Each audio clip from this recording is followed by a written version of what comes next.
Now Aam Aadmi Party is collapsed.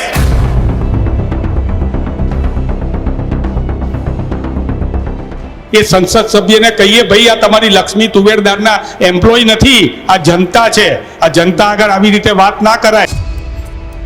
Dawood Ibrahim અને પાકિસ્તાનના નામે મત માંગવાની ક્યાં વાત આવે?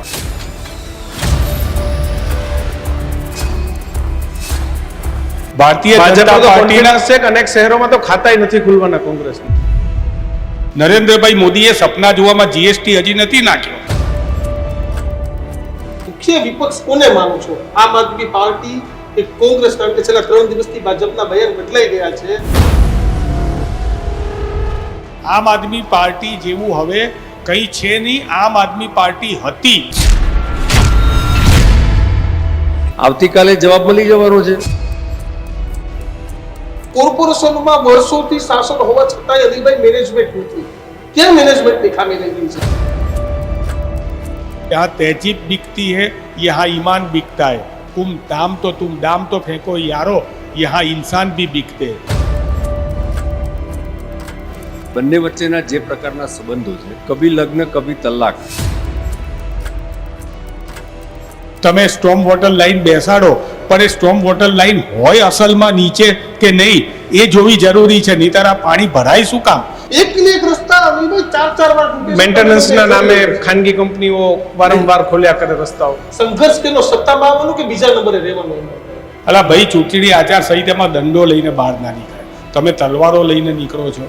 મતદાન અવશ્ય કરજો, નહીતર પછી 5 વર્ષ સુધી આ મોકો નહીં મળે અને પછી ખાલી આપણે વારંવાર ફરિયાદી જ બનતા રહીશું કે મારું આ નથી થતું, મારું આ નથી થતું. પણ આવતીકાલે અવશ્ય મતદાન કરીને લોકશાહીના પર્વને વધાવી લેજો. જોતા રહેજો કાલે દિવસભર ન્યૂઝરૂમ.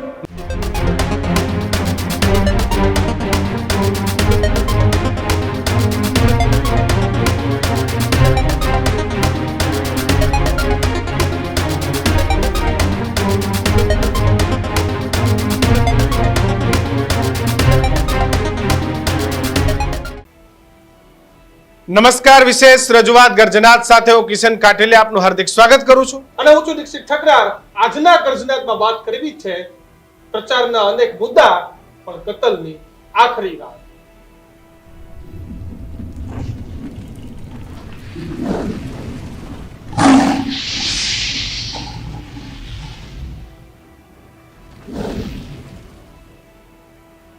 મતદાનની પૂર્વ સંધ્યાએ ગર્જનાતમાં આજે ચર્ચા કરવી છે કે આવતીકાલે મતદાન છે, તો આ મતદાનમાં કયા મુદ્દાઓ હશે, કયા મુદ્દાઓમાં જેમાં દરેક પાર્ટીએ પોતાનું જોર લગાવ્યું. સ્થાનિક સ્વરાજની ચૂંટણી હતી તો મુદ્દા પણ સ્થાનિક હોવાના અને નેતા પણ સ્થાનિક હોવાના. પણ આ ચૂંટણીએ મુદ્દાઓ કંઈક અલગ પીરસ્યા.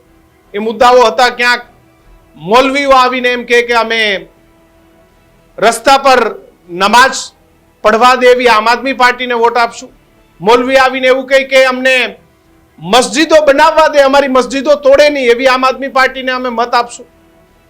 કોંગ્રેસે બીજા મુદ્દાઓ છોડી અને આમ આદમી પાર્ટી એ ભાજપની બી ટીમ છે એ મુદ્દાને લઈને રાજકારણ કરે. ભાજપે પ્રખર એવી વાત કરે કે નિયમો તો અમે કોઈને નહીં તોડવા દઈએ. અસાન ધારો તોડવાની વાત કરે. ગૃહમંત્રી એવું કહી દીધું કે કોઈના બાપની તાકાત નથી કે ગુજરાતમાં કાયદો તોડીને બતાવે. પણ ખરેખર મુદ્દા શું હોવા જોઈએ? સ્થાનિકના મુદ્દા હોય કે અમદાવાદ, સુરત, રાજકોટ, વડોદરા જેવા મહાનગરોની અંદર ત્યાંની શિક્ષણ સમિતિઓ ખરેખર સારી શાળાઓ, સારા ક્લિનિક અને સારા દવાખાનાઓ આપશે કે નહીં આપે? ત્યાં સારા રોડ રસ્તા હશે કે નહીં હશે? ચોમાસાની અંદર ગટરોમાં લોકોના જીવ જાય છે, એ જીવ કોઈ બચાવશે કે નહીં બચાવે? પ્રી મોન્સૂન કામગીરી ખરેખર થાય છે કે નથી થાય? પણ મુદ્દાઓ તો દીક્ષિત આખા અલગ ગયા અને આ જ મુદ્દાઓ પર કાલે વોટિંગ થશે કે કેમ એક સૌથી મોટો પ્રશ્ન છે. એટલે તમામ રાજકીય પક્ષોએ ચૂંટણી ઢંઢેરા, ઘોષણાપત્ર, સંકલ્પ પત્ર બહાર પાડ્યું. પણ મહત્વની વાત એ, હકીકતે વાત એ કે ખરેખર આ ઘોષણાપત્ર, સંકલ્પ પત્ર કે ચૂંટણી ઢંઢેરા ઉપર રાજકીય પક્ષોએ કામ કર્યું? એ મુદ્દા ઉપર પ્રચાર કર્યો? અમદાવાદના ખાડિયામાં તો દાઉદ ઇબ્રાહિમ અને પાકિસ્તાનની પણ એન્ટ્રી થઈ. આજે જ બપોર અમિત ચાવડાએ પત્રકાર પરિષદ કરીને એવું જ કહ્યું કે ભાઈ આ તો 7 સાંસદો દિલ્હીથી ગયા, પણ આખી આમ આદમી પાર્ટી, ભારતીય જનતા પાર્ટીની બી ટીમ છે. અને ચૈતર વસાવાનું નામ ના લીધું, પણ એવું કહી દીધું કે ભાઈ ચૈતર વસાવાય ભાજપમાં જાય તો લવાય નહીં.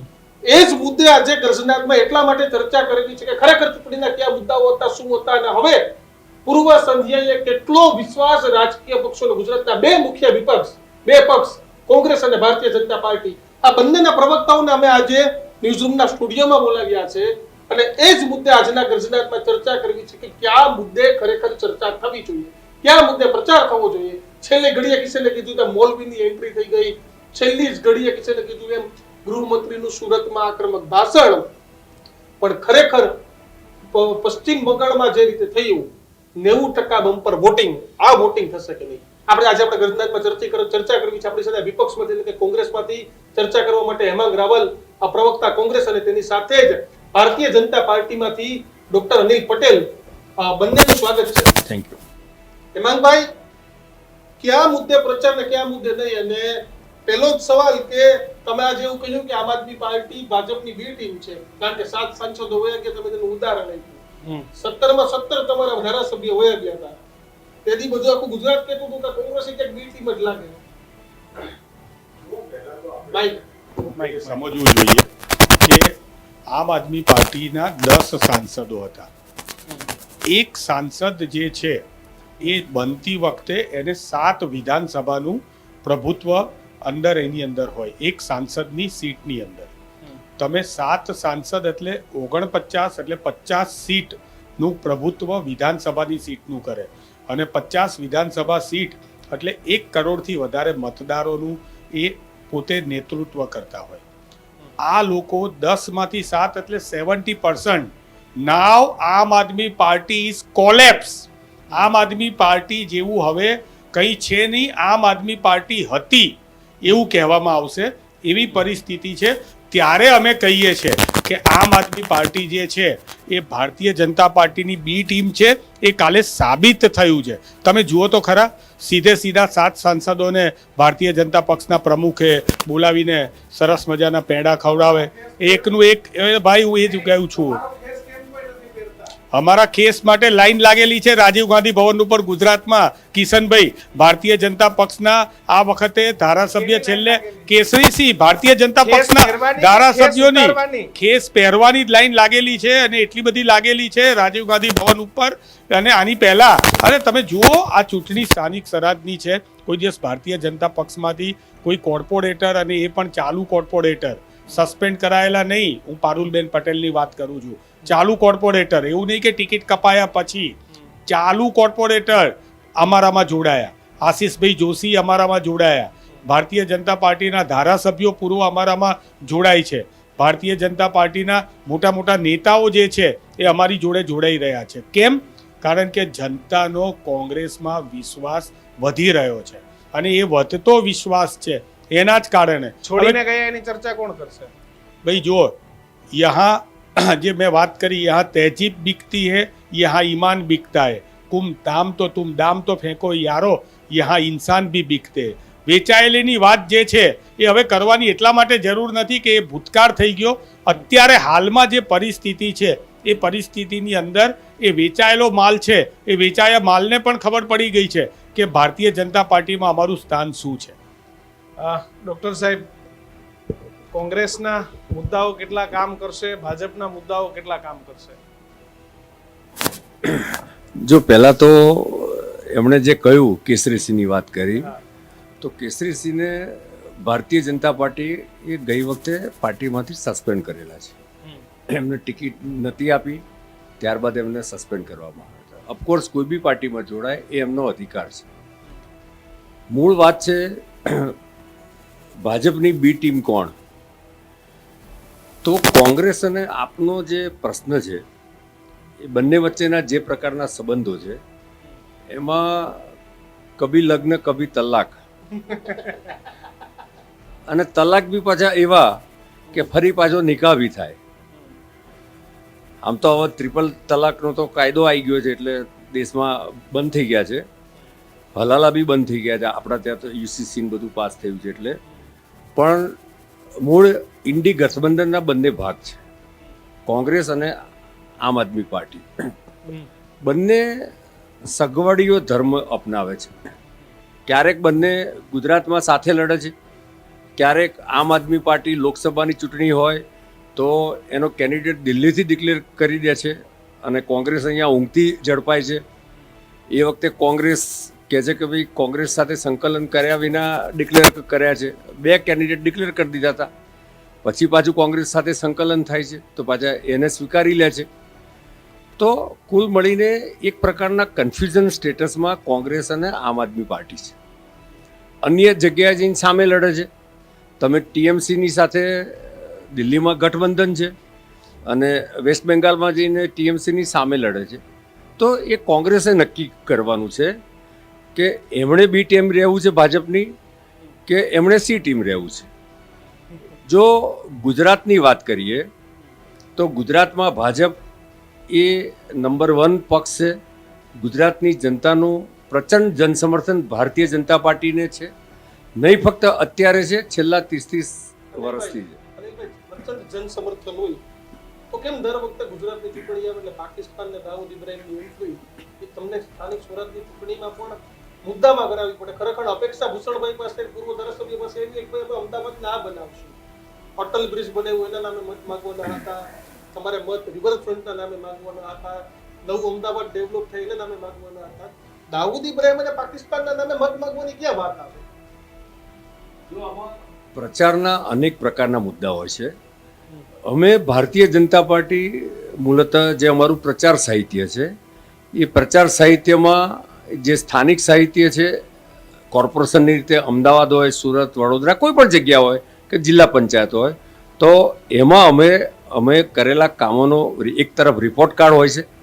મ્યુનિસિપલ કોર્પોરેશન છે તો એમાં શું શું વિકાસના કામો કર્યા, શું મેન્ટેનન્સના કામો કર્યા, અને સંકલ્પપત્રમાં આવનારા 5 વર્ષનું વિઝન અને કેટલાક પ્રોજેક્ટ લાંબા ગાળાના હોય તો એનું પણ એક વિઝન અમે રજૂ કરતા હોઈએ છીએ. એટલે કુલ મળીને આખા ગુજરાતનું તમે જો એનાલિસિસ કરશો તો અમે દરેક જગ્યાએ વિકાસની વાત કરીએ છીએ અને વિકાસની વાતમાં અમારું ટોટલ રિપોર્ટ કાર્ડ હોય છે. તમે જો નરેન્દ્રભાઈએ ગુજરાતમાં જ્યારથી મુખ્યમંત્રી થયા ત્યારથી આખા દેશમાં એક રિપોર્ટ કાર્ડની સંસ્કૃતિ અપનાવી છે. અને હવે તો બધી જ પોલિટિકલ પાર્ટીને એ પોતપોતાના ભલે વિપક્ષમાં હોય તો વિપક્ષ તરીકે પણ શું એમનું રિપોર્ટ કાર્ડ છે એની પણ એ લોકો વાત કરતા હોય છે. પણ રિપોર્ટ કાર્ડના આધારે જ અમે લોકોની વચ્ચે જઈએ છીએ. સ્થાનિક ક્યાંક કોઈક નાના માઇક્રો લેવલે અલગ અલગ મુદ્દા કોઈએ. અનિલભાઈ, તમારા મુદ્દા આમ આદમી પાર્ટી તો એવું કહે છે કે અમે તો અહીંયા એના મૌલવીઓને સમર્થન કરતા કે ભાઈ અમે મસ્જિદો બનાવવાની છૂટ આપીશું, અમે રોડ ઉપર નમાજ પડવા દઈશું, અશાંતધારો નાબૂદ કરશું.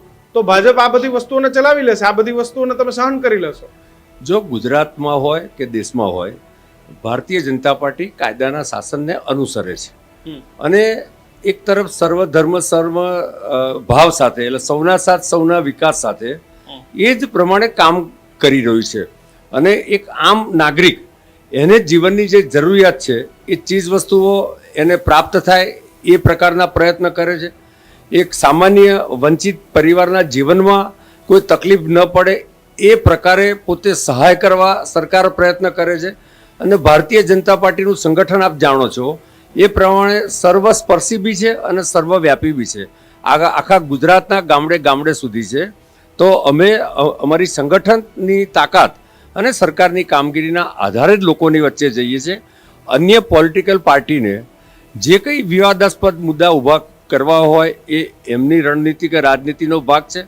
પરંતુ આપ જે અરાજક પાર્ટીની વાત કરી રહ્યા છો, જેનું વાસ્તવમાં ગુજરાતમાં 0.001% પણ સ્થાન નથી, તો સ્વાભાવિક છે કે એ ફક્ત મીડિયામાં પણ ટકે એવી પાર્ટી નથી, કારણ કે મીડિયા પણ એને સપોર્ટ કરતું નથી. અને ગુજરાતનું મીડિયા, એ પ્રિન્ટ મીડિયા હોય કે ઇલેક્ટ્રોનિક્સ મીડિયા હોય, એ લોકોને સારી રીતે ઓળખી ગયું છે. અને જે રીતે દિલ્હીમાં પણ ત્યાંના સ્થાનિક નાગરિકોની છેતરપિંડી એમણે કરી હતી, એના અનેક ઉમેદવારો પણ છેતરપિંડી સાથે અને ગુસ્સી ટોક જેવા ગુનાઓ સાથે સંકળાયેલા છે. તો સ્વાભાવિક છે કે ગુજરાતની પ્રજા જાણે છે અને ગમે એટલા વિવાદાસ્પદ મુદ્દાઓ ઊભા કરે, પરંતુ ગુજરાતની પ્રજા આવા અરાજકતાવાદી તત્વો અને જેને અર્બન નક્સલાઇટ્સ કહેવાય એ પ્રકારની વિચારધારા તત્વોને ક્યારે સમર્થન નથી આપતા. જવાબ ક્યારે મળશે અનિલભાઈ આ બધાને? આવતીકાલે જવાબ મળી જવાનો છે. જો ગુજરાતની પ્રજા એનું પરસેપ્શન હવે 5 વાગ્યા સુધી, ગઈકાલ સુધીમાં તો જે કંઈ પ્રચાર પ્રસારના મુદ્દા હતા એ બધા પૂર્ણ થઈ ગયા. લોકોએ પોતપોતાનું મન પણ બનાવી લીધું હોય છે. સામાન્ય રીતે તમે સેફોલોજીકલ જો એનાલિસિસ કરો તો મતદાર પોતાનું મન ચૂંટણીના 1-1.5 મહિના પહેલાં બનાવતા હોય છે. મોટાભાગના મતદારો છેલ્લા 5-6 મહિનામાં બનતું હોય છે. અને જે ફ્લોટિંગ વોટ જેને આપણે ગણીએ એ ફ્લોટિંગ વોટ પણ ચૂંટણીના 48 કલાક પહેલાં પ્રચાર બંધ થાય એ પહેલાં પોતપોતાનો ડિસિઝન શું કરવાનું છે એ નિર્ણય લઈ લેતા હોય છે. અને મને ચોક્કસ વિશ્વાસ છે કે આવતીકાલે જંગી મતદાન થશે. ભૂતકાળમાં થયું હોય એના કરતાં ઘણું સારું અને વધારે મતદાન થશે. અને પોતપોતાની ઈચ્છા પ્રમાણે લોકશાહી ઢબે લોકો મતદાન કરશે. પણ અમને ચોક્કસ આશા છે કે અમે 2021 કરતાં પણ વધારે જ્વલંત સફળતા પ્રાપ્ત કરીશું. કોંગ્રેસને જવાબ મળી જશે ડોક્ટર સાહેબ? જો કોંગ્રેસ આમ જોવા જાવ તો મારે કોંગ્રેસ બહુ કહેવાની જરૂર નથી, કારણ કે ગુજરાતમાં કોંગ્રેસને છેલ્લા 30 વર્ષથી જનસમર્થન મળતું નથી. તો એ કેમ નથી મળતું એ કોંગ્રેસે વિચારવાનો પ્રશ્ન છે. એનું એનાલિસિસ કોંગ્રેસે કરવાની જરૂર છે. પરંતુ ભારતીય જનતા પાર્ટી પોતાની કામગીરીમાં વિશ્વાસ રાખે છે અને અમે હકારાત્મક રાજનીતિ કરીએ છીએ. એટલા માટે જનતાના હૃદય સુધી અમે પહોંચ્યા છીએ અને એટલા જ માટે એનું મન આવતીકાલે ભાજપના કમળ પર એ આંગળી દબાવશે અને 100% સપોર્ટ મળશે. હેનાભાઈ, આખી ઘટનામાં કિશને અનિલભાઈને કીધું, પણ જે મૂળ કોંગ્રેસની વોટ બેંક હતી એવું ભાજપ દર વખતે કહે છે માઇનોરિટી વોટ બેંક. આ વખતે મૌલવીઓના ઇન્ટરવ્યુ આવ્યા કે ભાઈ આપણે આપણું મસ્જિદ નથી પાડવા દેવાનું, ડિમોલિશન નથી થવા દેવાનું, રસ્તા પર નમાઝ પઢવાના છે.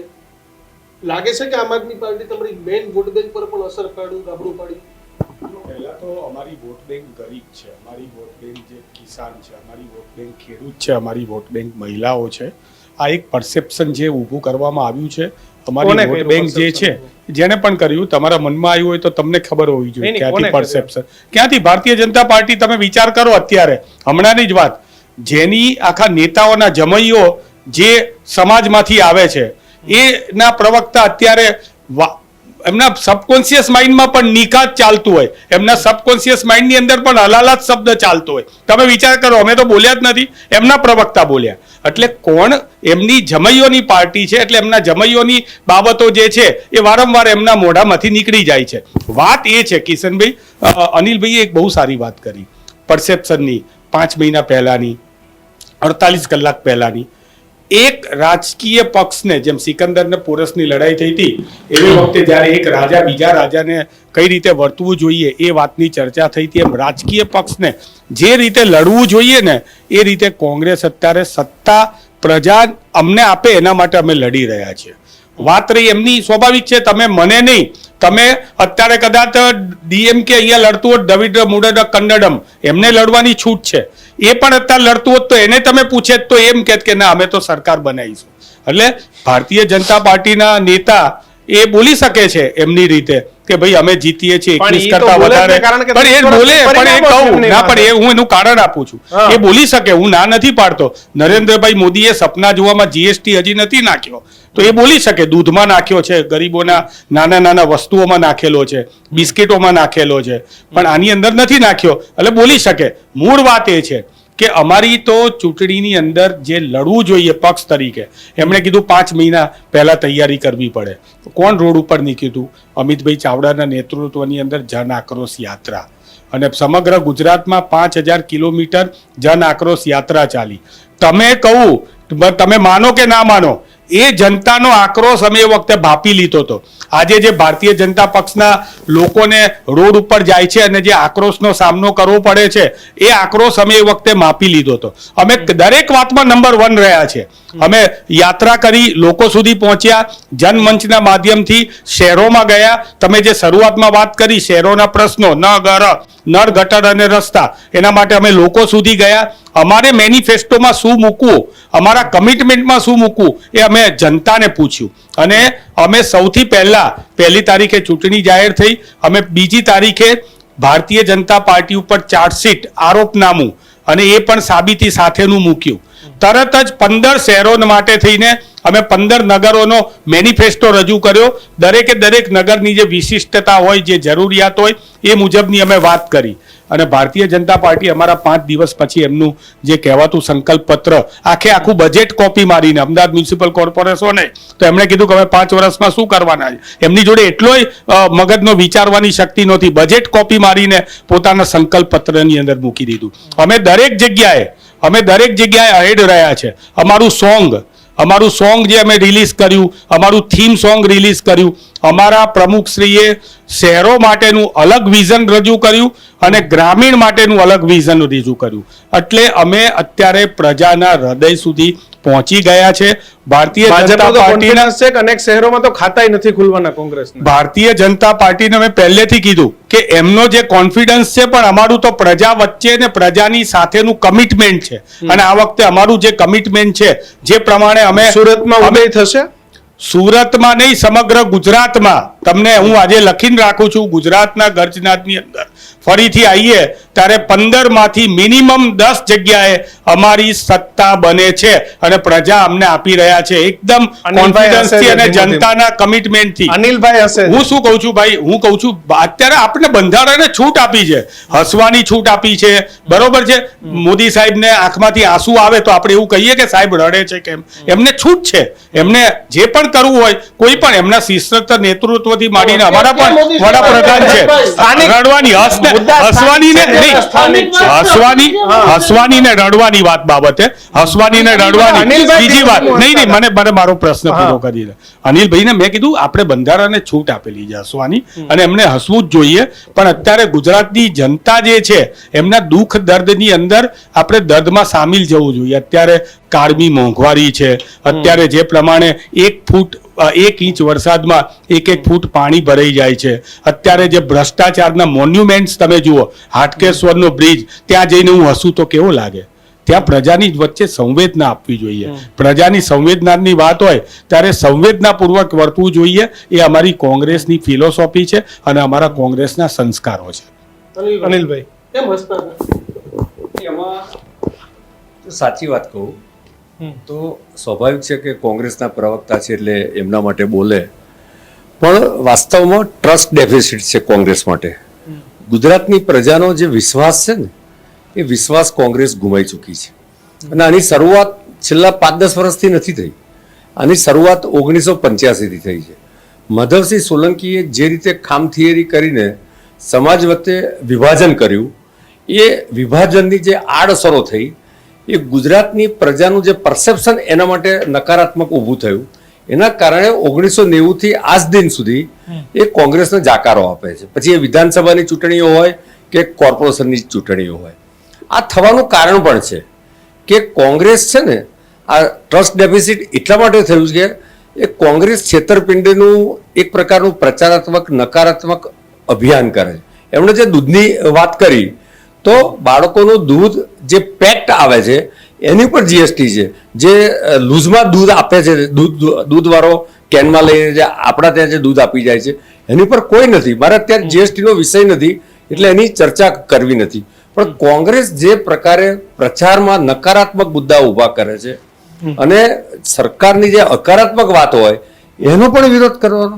મને યાદ છે કે તમે આયુષ્યમાન કાર્ડ જ્યારે નરેન્દ્રભાઈએ ડિક્લેર કર્યું ત્યારે આયુષ્યમાન કાર્ડનો વિરોધ કરતા હતા કે ભાઈ આ તો ચૂંટણી લક્ષી છે અને યુપી અને બીજા 2 રાજ્યોમાં ચૂંટણી આવે છે એટલા માટે લાયા છે. આજે દેશની જનતાના ગરીબ માણસોની એ કાર્ડ દ્વારા કેટલી બધી સેવા થાય છે. પણ જે નકારાત્મક જ્યારે તમે રાજનીતિ કરો છો ત્યારે અને જે મુદ્દા છે, જે મુદ્દાઓ પોલિટિકલ જુદા જુદા ઇલેક્શનમાં કોંગ્રેસ ઉઠાવે છે એવા અનેક મુદ્દાઓને જે રાજનીતિ ગણીને ઉઠાવે છે એ વાસ્તવમાં કેટલાક મુદ્દા રાજનીતિના નથી હોતા. કેટલાક કદાચ એડમિનિસ્ટ્રેટિવ ક્યાંક ને ક્યાંક પ્રશ્ન ઊભો થયો હોય, ક્યાંક ટેકનિકલ કારણો ઊભા થયા હોય. અને બધી જ ચૂંટણીઓ પછી તમે જુઓ કે 2021 પહેલા જે મુદ્દા ઉઠાયા હતા એ જ મુદ્દા 2022 પહેલા, હું પૂરું કરું મારી વાત, હું આપણા પ્રશ્ન જવાબ આપું. 2022 પહેલા પણ એ ઉઠાયા, 24 પહેલા પણ એ જ મુદ્દા ઉઠાયા. તો ચૂંટણીમાં તો પ્રજાએ એનો જવાબ આપી દીધો છે, છતાં પણ એના એ જ મુદ્દા લઈને કોંગ્રેસ આવે છે. વાસ્તવમાં એમની પાસે મુદ્દા નથી. અને બીજું કે જે મુદ્દા એ ઉઠાવે છે એ નકારાત્મક ઉઠાવે છે. આપ કંઈક કહેતા હતા. અનિલભાઈ, મુદ્દા એની પાસે નથી. એક મીડિયા તરીકે, એક અમદાવાદના ગુજરાતના નાગરિક તરીકે મારી પાસે છે. અમદાવાદ, રાજકોટ, બરોડા, સુરત વર્ષોથી કોર્પોરેશન છે. એક જ મુદ્દો દર વખતે આવીને ઉભો રહીએ, વરસાદી પાણીનો. એક જ મુદ્દો, વરસાદ પૂરો થયા પછી અમારે પ્રી મોન્સૂન પ્લાનિંગના ધજાગરા ઉડાડવા પડે, એના જવાબ તમારે લોકોએ પણ આપવા પડે. અને વાત એવી થઈ કે એક રસ્તો તોડી નાખે, પાછોય રસ્તો તોડે, 2 વાર તોડે, પેલા પાઇપલાઇન નાખવા તોડે, ગટર બનાવવા તોડે. તો કેમ કોર્પોરેશનમાં વર્ષોથી શાસન હોવા છતાંય અનિલભાઈ મેનેજમેન્ટ નથી? કેમ મેનેજમેન્ટની ખામી રહી ગઈ છે? દીક્ષિતભાઈ, આપનો પ્રશ્ન ખૂબ વ્યાજબી છે. જો આમાં 2000 ને 2005 વચ્ચે અમદાવાદ શહેરમાં કોંગ્રેસનું શાસન હતું અને હું એ વખતે વિપક્ષનો કોર્પોરેટર હતો. અચ્છા. આપ તપાસ કરવી હોય તો કરી શકો છો કે એ વખતે પણ વરસાદી પાણી ભરાતું હતું અને એ વરસાદી પાણીના નિકાલ માટે કોંગ્રેસ દ્વારા ફક્ત 3 કિલોમીટર, હું ખાલી બોલું છું, 003 કિલોમીટર સ્ટ્રોમ વોટર પાઇપલાઇન નાખ્યો હતી ખાલી 5 વર્ષમાં. અત્યારે અમદાવાદ શહેરમાં 1000 કિલોમીટરની સ્ટ્રોમ વોટર ડ્રેનેજ પાઇપલાઇન નાખી છે. એવી પાઇપલાઇન કે જેમાંથી આખી ગાડી પણ નીકળી શકે. તો જો વરસાદ ટૂંકા ગાળામાં કલાક 2 કલાકો 3, 4, 5 ઇંચ પડે તો ક્યાંક ને ક્યાંક પાણી ભરાવાના છે. મોટા ભાગના એ પાણી ઉતરી જાય છે. હવે તમારી એક વાત સાથે હું સમજ છું કે ક્યારેક ને ક્યારેક કેટલાક સ્પોટ એવા છે કે જેમાં અમદાવાદ શહેરમાં ત્યાં પાણી ભરાય છે. એટલે ગયા ચોમાસા ને આગલા ચોમાસા વખતે અમદાવાદ શહેરમાં 250 સ્પોટ એવા હતા કે જ્યાં પાણી ભરાતું હતું. એક ક્રમશઃ ઘટાડીને ટેકનિકલ જે પ્રોબ્લેમ હતા એનું સોલ્યુશન કરતા લગભગ 80 થી 90 સ્પોટ એવા હજુ પણ રહ્યા છે. પરંતુ જ્યારે તમારે આવી સ્ટ્રોમ વોટર ડ્રેનેજ લાઈન નાખવાની હોય ત્યારે એક લાંબા ગાળાનો કાર્યક્રમ હોય, એના માટેનું એક આયોજન હોય, એના માટેનો ખર્ચ પાલન થાય. તમને બંનેને આશ્ચર્ય થશે દીક્ષિતભાઈ, કિશનભાઈ, કે વિશ્વના વિકસિત દેશો જે છે ને એ દેશોના મોટા મોટા શહેરોમાં પણ આટલી લાંબી સ્ટ્રોમ વોટર ડ્રેનેજ પાઇપલાઇન નથી. અચ્છા. અમદાવાદનો જે પ્રકારનો 500 ચોરસ કિલોમીટરનો વિકાસ થયો છે એના કારણે અને ક્રમશઃ વધતી જતી વસ્તી, અર્બનાઇઝેશન આજે દેશમાં. અનિલભાઈ, માની લઈએ, પાણીવાળી વાત તમારી માની લે કે હું એ પણ સ્વીકારું છું કે 2 કલાકમાં પાણી ઉતરી જાય છે. રસ્તાઓનો શું વાત? એક ને એક રસ્તો અનિલભાઈ, તમે હું બે જોઈએ, ઘણી વખત તમને ગુસ્સો આવતો હોય છે કે આ રસ્તો હમણાં ભાઈ તો 15 દીમાં તોડી નાખ્યો. શું કહે તમે કેબલ નાખવાના હતા, ખાનગી કંપનીઓ પાછો રસ્તો તોડી નાખે. કેમ તો કે અમે પાઇપલાઇન નાખતા ભૂલી ગયા હતા. એક ને એક રસ્તા અનિલભાઈ 4 વાર મેન્ટેનન્સ ના નામે ખાનગી કંપનીઓ વારંવાર ખોલ્યા કરે રસ્તાઓ. આ પ્રશ્ન બી વ્યાજબી છે અને આમ લોકોના મનમાં આ પ્રશ્ન બી છે. કારણ કે મુદ્દા હું તમને એ કહું છું કે જે મુદ્દા ઉપર ચર્ચા નથી થઈ, ખરેખર આ મુદ્દા ઉપર સ્થાનિક સ્વરાજની ચૂંટણી, આ મુદ્દા ઉપર મેં પોતે ઘણી વખત ડિબેટોમાં ચર્ચા કરી છે. જો અમદાવાદ શહેરમાં 3600 કિલોમીટરના રોડ છે, પછી એ 40 ફૂટનો હોય, 60 ફૂટનો હોય, 80 ફૂટ હોય, 100 કે એનાથી વધારે રોડ હોય, તો અમદાવાદમાં જે પ્રકારે અર્બનાઇઝેશન થાય છે એના કારણે જુદી જુદી ડિમાન્ડ ધીમે ધીમે વધતી જાય છે. પછી એ ગેસ પાઇપલાઇન હોય, કેબલ નેટવર્ક હોય, પછીથી ફાઈબર નેટવર્ક હોય, પાણીની લાઈન હોય, ડ્રેનેજની લાઈન હોય. આમાં વાસ્તવમાં તકલીફ એ છે કે જે જૂની લાઈનો નાખી હોય એ 5-10 વર્ષ થાય એટલે એ લાઈનને તમારે કાં તો ત્યાં વસ્તી વધી હોય, બંગલા તૂટીને ફ્લેટ થયા હોય તો એની ડિમાન્ડ એકદમ વધી જાય, તો એ બધી લાઈનો અપગ્રેડ કરવાની હોય છે. તો રસ્તા બની ગયા હોય તો પણ એને ખોદવી પડે. બીજું કે પાણીની લાઈન અપગ્રેડ કરો તો સાથે સાથે ડ્રેનેજ પણ અપગ્રેડ કરવાની હોય. પાણીની લાઈન જુદી તરફ હોય, સામાન્ય રીતે મોટા રોડ ઉપર, એટલે મને ખબર છે કે હું કાઉન્સિલર હતો એટલે એમાં ડેપ્થમાં ઉતરેલું હતું, તો ડ્રેનેજ લાઈન જુદી હોય. હા, હજુ જ્યાં સેવા વસ્તી ચાલીને બધું જ્યાં જૂનું બની ગયેલું છે ત્યાં બધું નજીક હોય છે.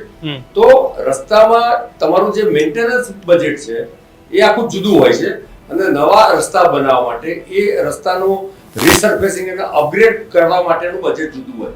હવે બધી જ વસ્તુ કોર્પોરેશન 3600 કિલોમીટરના રસ્તા એક સાથે બનાવી ના શકે કે 3200 કિલોમીટરની પાણીની સપ્લાયની જે લાઈન છે, તમને જાણીને આશ્ચર્ય થશે કે 250 કિલોમીટર ટ્રંક લાઈન છે. ટ્રંક લાઈન એટલે દુધેશ્વરથી પાણીની ટાંકી, પાણીની લાઈન નીકળે એટલી મોટી લાઈન કે આ રૂમની સાઈઝ એટલી હોય અને ક્રમશઃ ધીમે ધીમે ઘટતી આપણા ઘેર આવે એ 4 inch diameter, 3 inch diameter, 8 inch એવી રીતે થતી હોય. તો 250 એક ટ્રંક લાઈન છે અને અમદાવાદ શહેરનો હું તમને દાખલો આપું તો WHO ની ગાઈડલાઈન છે, વર્લ્ડ હેલ્થ ઓર્ગેનાઇઝેશનની, કે કોઈ પણ વ્યક્તિને 125 થી 135 લીટર પાણી પર ડે પર હેડ આપવું જોઈએ. અમદાવાદ મ્યુનિસિપલ કોર્પોરેશન 225 લીટર આપે છે પર ડે પર હેડ. પણ કદાચ શક્ય હશે કે હજુ પણ ક્યાંક એ ખૂટતું હશે. જો 100% પૂરેપૂરી સગવડો ઊભી થઈ, હું એવો દાવો કરતો નથી, પરંતુ એ સગવડો ઊભી કરવા માટે તંત્ર અને ચૂંટાયેલું અમારું ભારતીય જનતા પાર્ટીનું બોડી એના માટે પ્રમાણિક પ્રયત્ન કરે છે. અને ક્યાંક સમસ્યા આવે છે તો એ સમસ્યાનું સમાધાન કરવા માટેનો પ્રયત્ન કરે છે. 225 પાણીની ટાંકીઓ છે અનિલભાઈ, અને એ 225 પાણીની ટાંકીઓ દ્વારા આખા શહેરમાં વોટર સપ્લાય થાય છે. સમસ્યા હશે તો હું એવું કહેતો હતો કે 100% થઈ ગયું, પણ કંઈક ખૂટે છે તો એનું સોલ્યુશન લાવવા માટે તંત્ર તૈયાર છે. એટલે અનિલભાઈ, તમે વાત કરી સમસ્યા હશે વિકાસ.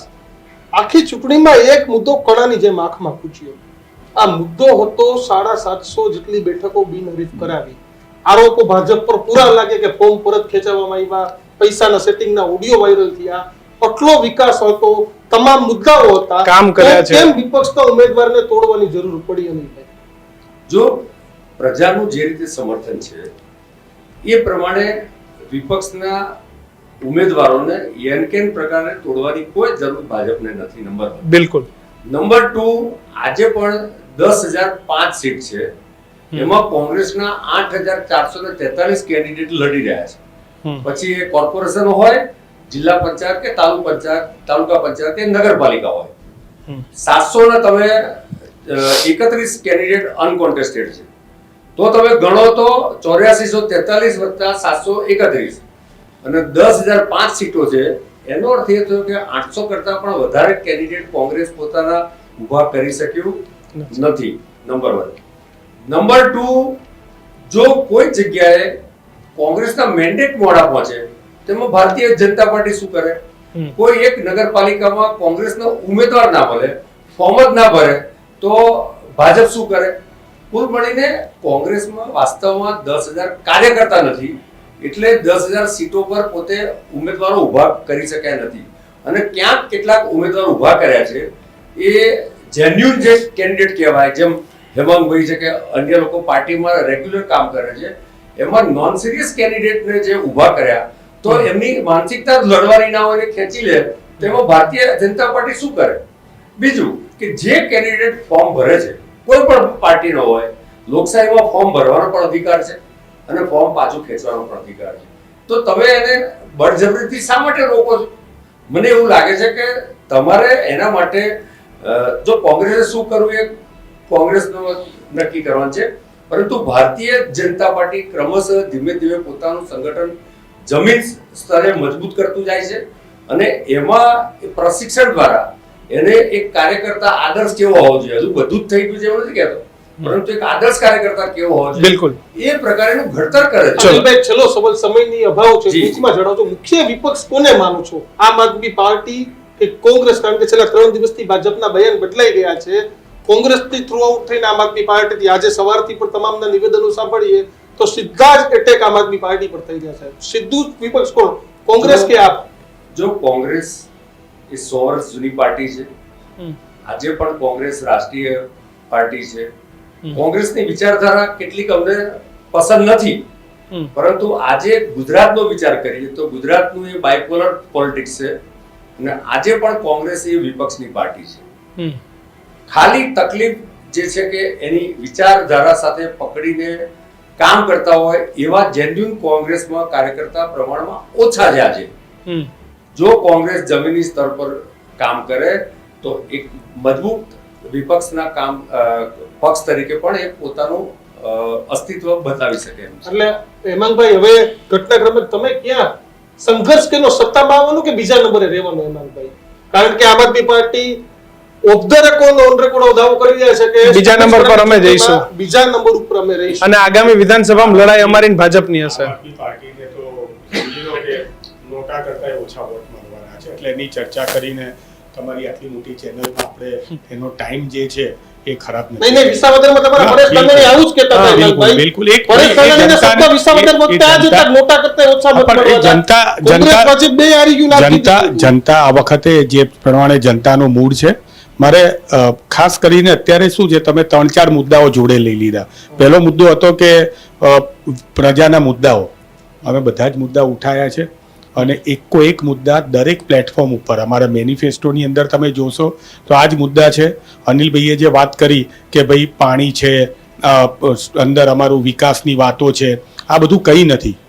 માત્ર કટકી અને કમલમ સુધી પહોંચતો જે ભ્રષ્ટાચાર છે એના કારણે 3600 કિલોમીટરની 36,000 કિલોમીટરની તમે સ્ટોર્મ વોટર લાઈન બેસાડો, પણ એ સ્ટોર્મ વોટર લાઈન હોય અસલમાં નીચે કે નહીં એ જોવી જરૂરી છે, નહીંતર આ પાણી ભરાય શું કામ. બીજી વાત, આ બધા જ જે પ્રકારના એમણે નાના મોટા ખુલાસા કર્યા, તો કેમ આ મુખ્યમંત્રી શ્રીના બંગલાની આગળ ગાંધીનગરમાં આ બધા નિયમો એપ્લાય નથી થતા કે ત્યાં ખોદવાનું હોય છે, ત્યાં વિકાસ કરવાનો હોય છે, ત્યાં તો ચકાચક છે. ઇવન કોટ વિસ્તારમાં, અને એમણે 2000 અને 2005ની વાત સારી કરી. 2000માં જ અનિલભાઈ કોર્પોરેટર હતા ત્યારે પણ રિવરફ્રન્ટની મંજૂરી જે છે એ કોંગ્રેસના અમારા એ વખતના મેયર હિંમતસિંહભાઈ પટેલે આપી હતી, નંબર 1. બીજી એમણે વાત કરી જે બહુ જ મહત્વની વાત છે કે અમારી ટ્રેનિંગ પ્રશિક્ષણની વાત કરી. આવું પ્રશિક્ષણ તમારા ધારાસભ્ય ત્યાં સ્ટેજ ઉપર બોલીને એમ કે ભાઈ કોંગ્રેસ વાળા જીતશે તોય તમને ગ્રાન્ટ મળવાની નથી જનતાને. હા, સંસદ સભ્ય જઈને એવું કે એ સંસદ સભ્યને કહીએ ભાઈ આ તમારી લક્ષ્મી તુવેરદારના એમ્પ્લોય નથી, આ જનતા છે, આ જનતા આગળ આવી રીતે વાત ના કરાય, તમારા એમ્પ્લોય આગળ ના કહેવાય. તમે જીતો તો પછી ગરબા નહીં રમવા એવું હર્ષભાઈ. હા, એમને એ જ કહું છું કે હર્ષભાઈ જ્યારે હર્ષભાઈનું બોલવાને જેન્યુઅનલી કહું છું, કોઈ સિરિયસલી નથી લેતું. હર્ષભાઈએ કીધું હતું કે આખી રાત ગરબા રમજો, કોઈ ચિંતા ના કરતા. આખી રાતની અંદર ગરબાની અંદર તમે જોયું કેવી પરિસ્થિતિ મહિલાઓ માટે વિષમ થઈ ગઈ હતી, દુષ્કર્મો ચાલુ થઈ ગયા હતા. ગરબા હર્ષભાઈએ રમવાનું કીધું એ દાડે ગરબા ઉપર ટિકિટ ઉપર જીએસટી લગાડી દેવામાં આવ્યો. વાત એ છે કે હજી ગઈકાલે જ મેં એક વિડીયો જોયો, એમના એક કોર્પોરેટર ઊભા છે અને બે બાજુ આમ તલવારો લઈને આમ કરીને આમ બધા બતાવે છે અને એની વચ્ચેથી જાય છે. અલા ભાઈ, ચૂંટણી આચાર સંહિતામાં દંડો લઈને બહાર ના નીકળે, તમે તલવારો લઈને નીકળો છો. અમે તો અમારા જે એમણે કીધું 8600 9500 ઉમેદવાર અમારા લડી રહ્યા છે, અમારા સમર્થનથી બાકીના લડી રહ્યા છે. એ લોકો મજબૂતાઈથી લડી રહ્યા છે અને બબ્બર શેર છે અમારા. અને અત્યારે ભારતીય જનતા પાર્ટીને બીક બેસી ગઈ છે ને, એટલે આવા બધા નાના મોટા એમના પેલા ભગાભાઈએ વાત કરી કે મારા જો સમાજના લોકો જો મને વોટ નહીં આપે તો અમારા દરવાજા બંધ થઈ જશે. અલા ભાઈ, તમારા દરવાજાની જરૂર નથી, અમારી જોડે સંવિધાનના દરવાજા ખુલ્લા છે, અમારી જોડે લોકશાહીના દરવાજા ખુલ્લા છે. અમે દરેક પ્રશ્ન છે ને એ દરેકે દરેક પ્રશ્નને લોકો સુધી પહોંચાડવામાં સફળ રહ્યા છે. અમારા કાર્યકર્તાઓ, અમારા નેતાઓ બધા જ ગયા છે. અને હજી કહું છું, 28મી તારીખ આવવાની બાકી છે, 26મી તારીખ કાલે આખો દિવસ મતદાનનો છે. હું મતદાતાઓને અપીલ કરું છું કે તમારે ભ્રષ્ટાચારમાંથી મુક્તિ મેળવવી હોય, ભ્રષ્ટાચારને કૌભાંડો અને કમિશન પહોંચાડવામાંથી મુક્તિ મેળવવી હોય, તમારે કોઈ પણ પ્રકારના આવા રોડ રસ્તા જે ખરાબ છે જેનેથી તમારું સ્વાસ્થ્ય જોખમમાં મુકાય છે, એ બધુંનું મુખ્ય કારણ હોય તો એ ભ્રષ્ટાચાર છે ને એમાંથી મુક્તિ અપાવી શકે તો એકમાત્ર પક્ષ છે કે જેને કમિટમેન્ટ આપ્યું છે. ગામડાઓ માટે અલગ કમિટમેન્ટ, શહેરો માટે અલગ કમિટમેન્ટ, ચાહે તે પછી જે રોજિંદા જે એના કર્મચારીઓ છે એને કાયમી કરવાની વાત હોય, ત્યાંથી લઈને શહેરોને સ્વચ્છ બનાવવાની વાત હોય, એનાથી વધારે એક્યુઆઈ જે છે ભારતીય જનતા પાર્ટીના શાસનમાં બગીચામાં પાણી નાખે છે અને ત્યાં એક્યુઆઈનું મશીનો એની બાજુ પાણી છાંટીને એક્યુઆઈ કરે છે. ડ્રગ્સના યુવાનો લતે ચડી ગયા છે. અમે છેલ્લી વાત કરીશ, મને ખબર તમારા સમયનો અભાવ છે, કિશનભાઈને અને દીક્ષિતભાઈને એકબીજાની ઈશારા ચાલુ થઈ ગયા છે, તો હું છેલ્લી વાત કરીશ અને અનિલભાઈને પૂરતો સમય આપજો. મારે ખાલી એટલું જ કહેવું છે કે અમે 15 મિનિટના જૈનજીને આકર્ષી શકે ને એવા અમારા કેમ્પેન કર્યા છે. એમાં પનીર બોલતું હોય પનીર પોતે બોલતું હોય કે ભાઈ હું પનીર છું, સડેલું પનીર છું, મને ખાશો તો તમારું સ્વાસ્થ્ય જોખમાં છે, તમારે સારું પનીર ને સાચું પનીર જોતું હોય તો કોંગ્રેસને મત આપો. એમણે ટાંકીની વાત કરી ને, એમણે ટાંકીની વાત કરી.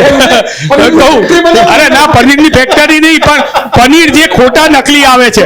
હા આપો એક મિનિટ, એમણે ટાંકીની વાત તમારી અપીલ કરી. છે કે લોકો અનિલભાઈએ ટાંકીની વાત કરી. અનિલભાઈ કેટલી ટાંકી બનાવી? તમે 225 બનાવી, પણ એમાંથી કકડ ભૂસ થઈ જાય છે. તમે જોયું તો અમે ટાંકી લાયા. એટલે આખો ગુજરાત તમારું નથી એમ, ગુજરાતની જનતા નથી. હું વાત કરું. હા, એટલે હું એ જ કહું છું કે અમારી બનાવેલી ટાંકી છે ને, એને તોડવા માટે ઉપર જેસીબી ચડાવવું પડ્યું. અમારી બનાવેલી ટાંકી અને એમની બનાવેલી ટાંકી કડા કરીને ભૂસ થઈ જાય છે. એટલે આ જે ભૂસ થઈ જાય છે ને, એક જ મિનિટ, તો અમે ટાંકીનું કેમ્પેન બનાવ્યું. બચારી ટાંકી બોલતી હોય કે હું ભ્રષ્ટાચારમાંથી બનેલી ટાંકી છું. અને એમની એક છેલ્લી વાત, હું આ ભ્રષ્ટાચારમાંથી બનાવેલી ટાંકી છું. તમારે આવી ભ્રષ્ટ ટાંકી ના જોઈતી હોય તો કોંગ્રેસની સરકાર. અનિલભાઈ ટૂંકો જવાબ પૂરું કરીએ.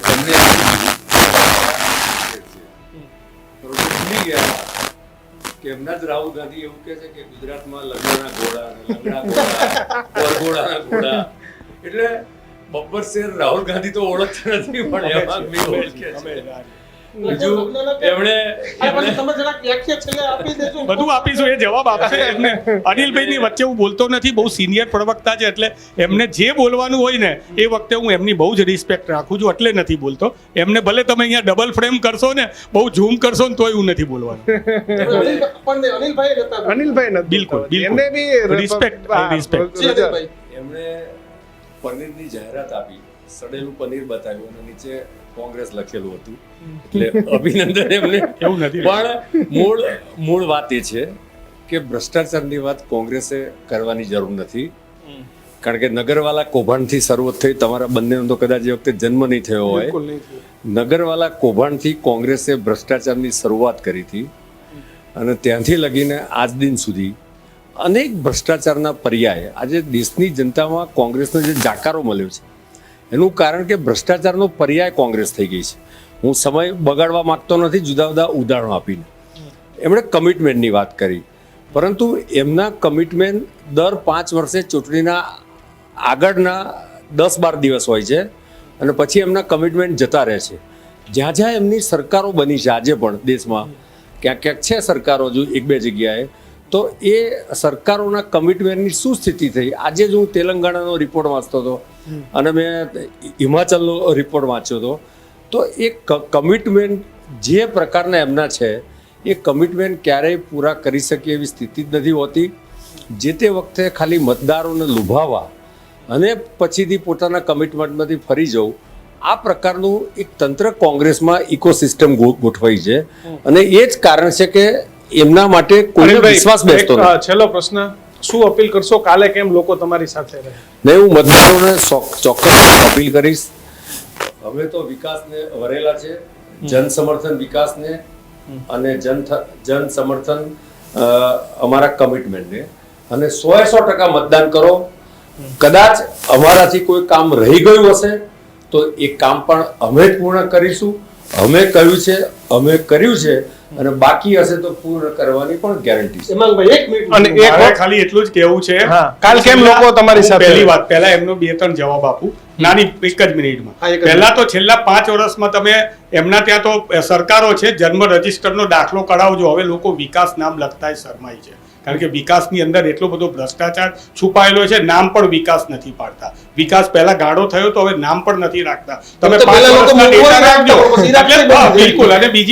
અને બીજી વાત, અમે તો અમારું કમિટમેન્ટ એમણે કીધું ને, અમે મધ્યપ્રદેશમાં અમારી સરકાર આવી હતી ને, આમ કરીને આમ દેવા માફ કરી દીધા હતા. કર્ણાટકામાં સરકાર આવી, અમે કમિટમેન્ટ આપ્યું હતું કે મહિલાઓને મફત મુસાફરી બીજા દિવસથી ચાલુ. હિમાચલ પ્રદેશ, એક રાજ્યની એક વાત કરું, વધારે નથી કરતો. હિમાચલ પ્રદેશ સરકાર આવી, ફટાફટ અમે છે ને ઓલ્ડ પેન્શન સ્કીમ લાગુ કરી દીધી. તેલંગાણાની અંદર અમારી સરકાર આવી, ખેડૂતોના દેવા માફ કરી દીધા અમે, અને બધાને કાયમી નોકરીમાં લગાડી દીધા છે અમે. અને હજી ગઈકાલે અમે લાગણીની વાતો પણ કરીએ છીએ. કોઈ મા બાપને દીકરાઓ ના રાખે ને તો ત્યાં અમે કાયદો પસાર કર્યો કે એના પગારમાંથી 15,000 એના મા બાપને જાય. અમે સંવેદનશીલ પણ છીએ અને કોંગ્રેસે કરેલા કમિટમેન્ટ તમારી ન્યૂઝ રૂમના માધ્યમથી હું જનતાને અપીલ કરું છું કે કાલે બિલકુલ, વોટ ચલો. આપવા જજો અને બિલકુલ. કોંગ્રેસે જે કમિટમેન્ટ આપ્યા છે એ બિલકુલ. કમિટમેન્ટ પૂરા કરીને સાચો વિકાસ અને આ ભાજપનો જે બિલકુલ, ભ્રષ્ટાચારનો બિલકુલ, વિકાસ હેમંતભાઈ, છે, હવે એ વિકાસની સમયનો સામેનો અભાવ છે. વિકાસ અમે કરીને બતાવીશું. કાંઈ અનિલભાઈ તમારે છેલ્લે 30 સેકન્ડ એમને દસ. જે કમિટમેન્ટની એમને જે વાત કરી ને હા. એમને એમાં સુપ્રીમ કોર્ટે જ હમણાં પોતાનું ઓબ્ઝર્વેશન કહ્યું તેલંગાણામાં ત્યાંની શું સ્થિતિ છે, હિમાચલમાં શું સ્થિતિ છે, કર્ણાટકમાં શું સ્થિતિ છે, એ કદાચ જાણતા હશે કે FRBM એક્ટ શું છે અને એની સ્થિતિ ને ઉપર ઉઠીને 52-54% કરતા દેવું વધી ગયું છે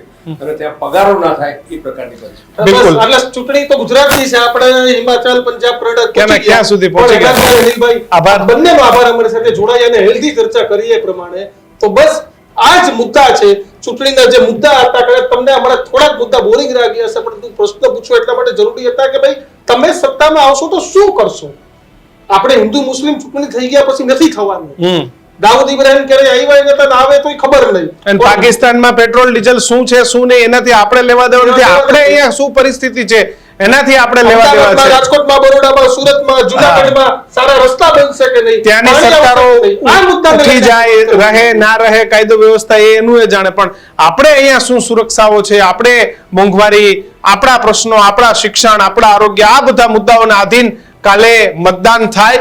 તમારા મનથી તમને ગમે ત્યાં મતદાન થાય. તમને જે યોગ્ય લાગતા મુદ્દાઓ છે તેના ઉપર મતદાન થાય. છેલ્લી ઘડીની મંદિરની દિવાલો, ગાંઠિયા, ભજીયા કે આવી કોઈ પણ કમિટમેન્ટમાં આવ્યા કરતા તમારા માટે સારું કોણ છે એ વિષય પર મતદાન કરજો. પણ હા, મતદાન અવશ્ય કરજો, નહીતર પછી 5 વર્ષ સુધી આ મોકો નહીં મળે અને પછી ખાલી આપણે વારંવાર ફરિયાદી જ બનતા રહીશું કે મારું આ નથી થતું, મારું આ નથી થતું. પણ આવતીકાલે અવશ્ય મતદાન કરીને લોકશાહીના પર્વને વધાવી લેજો. જોતા રહેજો કાલે દિવસભર ન્યૂઝરૂમ. નમસ્કાર. નમસ્કાર.